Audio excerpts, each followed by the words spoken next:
Conduzi-me pela senda dos vossos mandamentos, pois nelas estão as minhas delícias. Inclinai o meu coração para as vossas ordens, e não para o vil interesse. Jesus Cristo, ontem e hoje e por toda a eternidade. Jesus Cristo, ontem e hoje e por toda a eternidade.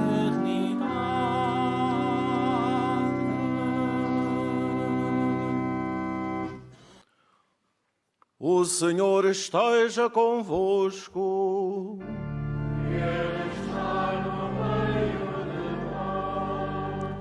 Evangelho de Nosso Senhor Jesus Cristo, segundo São João. Glória a vós, Senhor.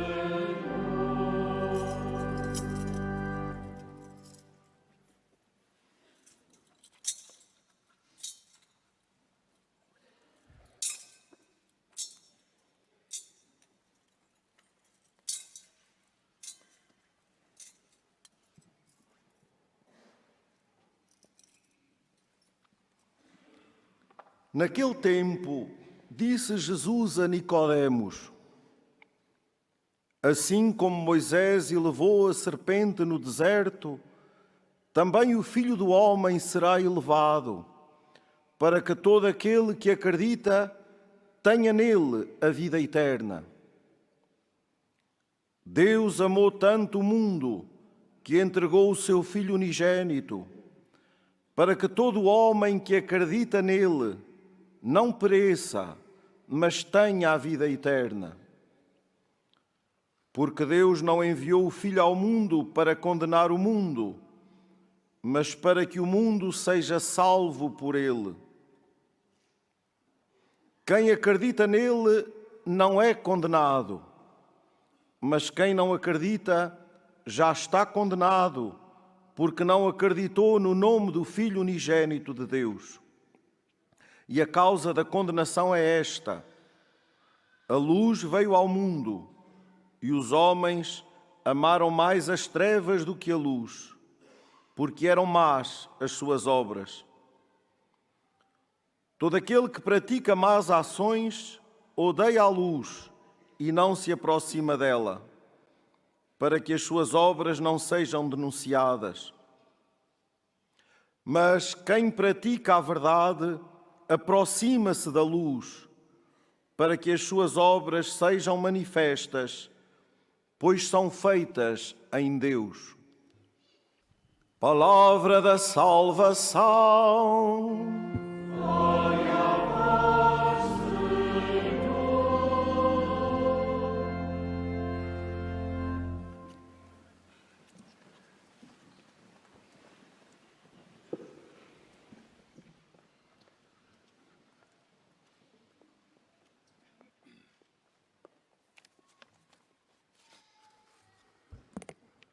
Caros peregrinos aqui presentes ou que acompanhais esta transmissão, já a mais de meio da caminhada quaresmal que nos conduzirá à Páscoa, este quarto domingo do tempo quaresmal convida-nos à alegria. E a pergunta que se impõe é: mas teremos motivos para a alegria? Haverá motivos para a alegria nestes tempos que vivemos, marcados por dramas e dores, marcados pela guerra e por tantas dúvidas e dificuldades? Haverá motivos para a alegria num tempo penitencial que nos convida a reconhecermos pecadores e a convertermos-nos? E a estas nossas dúvidas, a estas nossas perguntas, a palavra de Deus responde de forma muito clara: sim, há motivo para a alegria. Temos motivo para nos alegrarmos, porque Deus nos ama com um amor sem limites. Este é o nosso grande motivo de alegria. E esta é uma alegria que nada nem ninguém nos pode tirar. Uma alegria que resiste às dificuldades do tempo presente às dúvidas e inquietações que tantas vezes nos assaltam. O Evangelho agora proclamado afirma que Jesus Cristo nos vem dar a conhecer o quanto Deus nos ama e convida-nos a contemplar Cristo na cruz para tomarmos consciência desse amor sem limites. Para anunciar a sua morte na cruz, Jesus evoca um episódio do Antigo Testamento. Jesus recorda aos seus ouvintes, os seus ouvintes que tinham na memória este episódio, recorda-lhes precisamente que na caminhada do povo de Deus pelo deserto, quando os hebreus, mordidos por serpentes, olhavam para uma serpente de bronze levantada num estandarte por Moisés, ficavam curados. Isto é, a serpente que era símbolo de morte, por ação de Deus, tornou-se símbolo de vida. E Jesus diz, assim como Moisés elevou a serpente no deserto, também o Filho do Homem será elevado para que todo aquele que acredita nele não pereça, mas tenha a vida eterna. A cruz, que era sinónimo de morte, torna-se símbolo de um amor sem limites, que é a fonte de vida. E é isto que o Evangelho nos diz. Na cruz, revela-se aquele imenso amor de Deus por nós, porque, como dizia Jesus no Evangelho, Deus não enviou o seu Filho ao mundo para condenar o mundo, mas para o salvar. E era também isso que São Paulo nos dizia na segunda leitura. Deus, que é rico em misericórdia, pela grande caridade com que nos amou a nós, que estávamos mortos por causa dos nossos pecados, restituiu-nos à vida em Cristo. Habituámo-nos a imaginar Deus como alguém que nos exige isto e aquilo.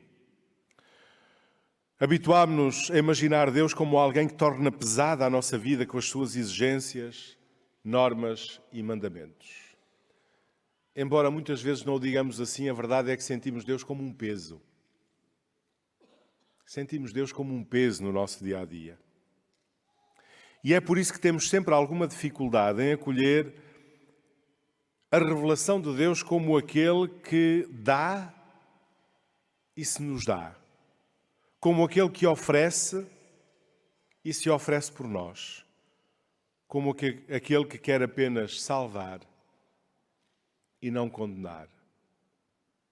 Deus como alguém que não está para nos cobrar seja o que for. Muitas vezes a imagem que temos de Deus é de alguém que vai contabilizando as nossas boas obras e os nossos pecados, para depois nos dar o castigo que os nossos pecados merecem.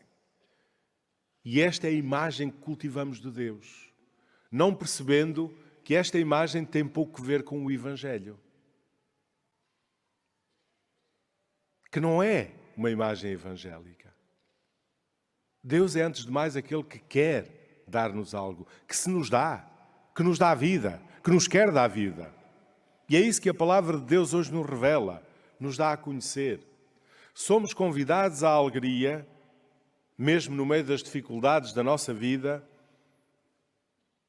porque sabemos que Deus está presente na nossa vida. Porque sabemos que somos amados por Deus.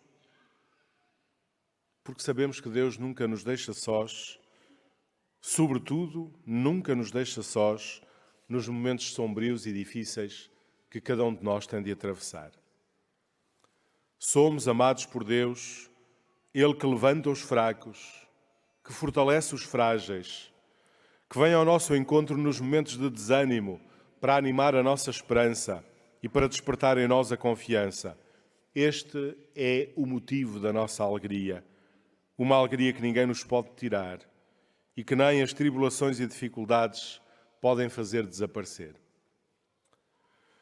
Por outro lado, nesta caminhada quaresmal que estamos a viver, é importante percebermos que é quando tomamos consciência deste amor com que Deus nos ama, deste amor de Deus por nós, que também nos damos conta do quanto precisamos de conversão. Isto é, o provérbio português diz que amor com amor se paga. E é quando nós confrontamos a nossa vida com este amor de Deus que nos damos conta da insuficiência da nossa resposta de amor. utilizando a imagem que Jesus usa no Evangelho, é quando confrontamos a nossa vida com a luz que é o próprio Cristo que descobrimos as zonas de treva, de escuridão que persistem na nossa vida.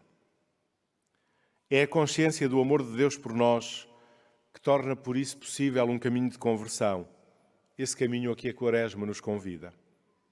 E neste caminho quaresmal, talvez aquilo que precisemos mais urgentemente, talvez a conversão mais urgente, seja precisamente a conversão da nossa imagem de Deus.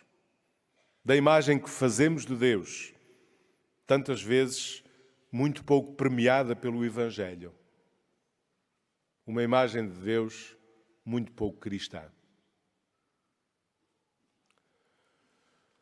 Foi a consciência de se saberem amados por Deus que animou os santos pastorinhos de Fátima nos momentos difíceis que tiveram de enfrentar.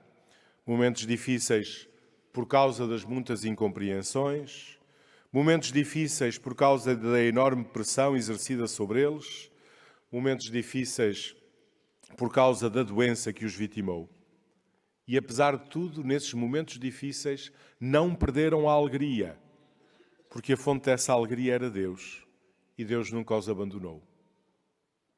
Caros irmãos e irmãs, por intercessão de Maria e dos santos pastorinhos de Fátima, que fizeram essa maravilhosa experiência de se sentirem amados por Deus, peçamos ao Senhor que anime a nossa esperança, que fortaleça a nossa confiança, que nos ajude à conversão e que nos dê a alegria que só Ele nos pode dar.